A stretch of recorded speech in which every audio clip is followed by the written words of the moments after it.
महाराज वर्तंतु कौत्स से कहे मुझे 14 करोड़ सोने की मुद्रा चाहिए। गुरु परीक्षा लेता है। गुरु परीक्षा की घड़ी में ऐसा सामने आता है कि परीक्षा लेने के लिए तत्पर।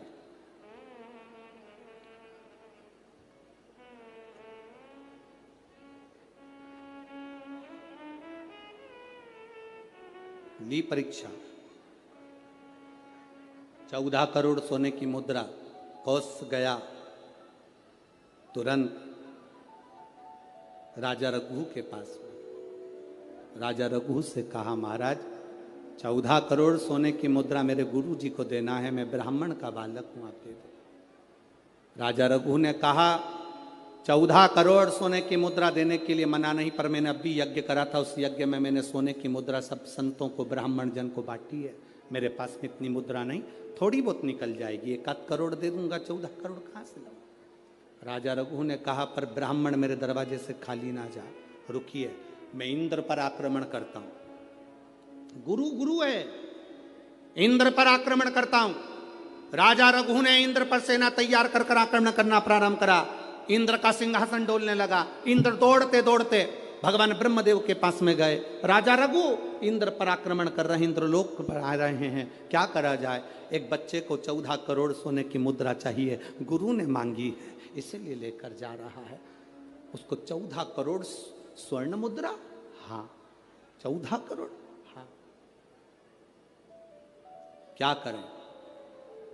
इंद्र से कहा राजा रघु यहां पर आए स्वर्ण मुद्रा लेने के लिए, आप कुबेर को बुलाओ और कुबेर से कहो कि तू जाकर 14 करोड़ सोने की मुद्रा दे दे। कुबेर को बुलाया। कुबेर शमी का एक पत्ता तोड़ा। शमी का एक पत्ता कुबेर ने तोड़ा और पृथ्वी पर आकर शमी के पत्ते को तोड़कर कौत्स को दे दिया। कौत्स ये शमी का पत्ता ले। कौत्स ने कहा मुझे 14 करोड़ स्वर्ण मुद्रा चाहिए, ये पत्ते का क्या करूंगा। 14 करोड़ मुझे स्वर्ण मुद्रा चाहिए, इस पत्ते का क्या करूंगा। तब कुबेर ने जो पत्ता दिया और कौत्स से कहा कि यह बर्तन तू महर्षि को ले जाकर दे देना, वह महर्षि समझ जाएंगे इस पत्ते में क्या है। बर्तन तू महर्षि के पास में एक शमी का पत्ता ले जाकर कौत्स ने दिया। कौत्स ने जैसे ही दिया, बर्तंतु ने उस पत्ते को अपने सिर से लगा लिया और जान गया ये मेरे महादेव का शमी का पत्र है। एक पत्ते में 14 करोड़ सोने की मुद्रा का फल होता है।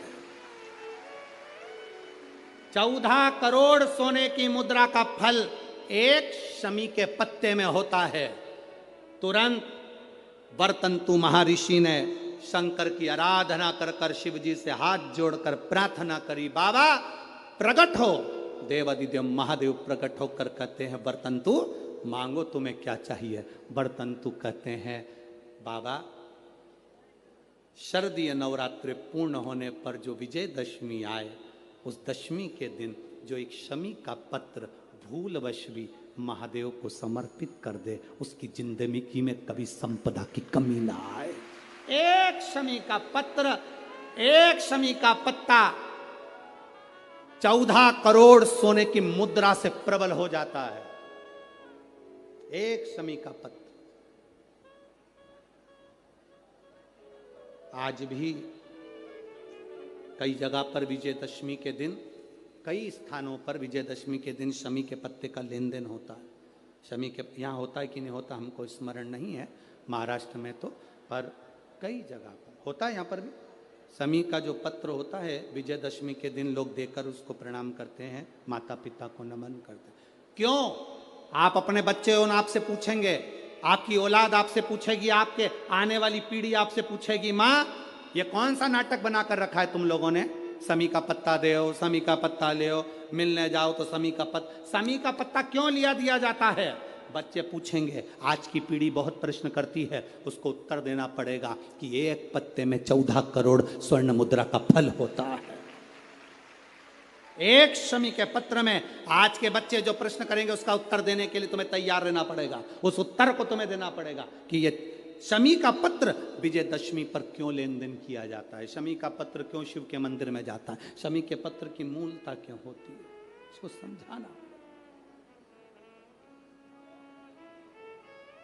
एक शमी पत्र में वो फल है,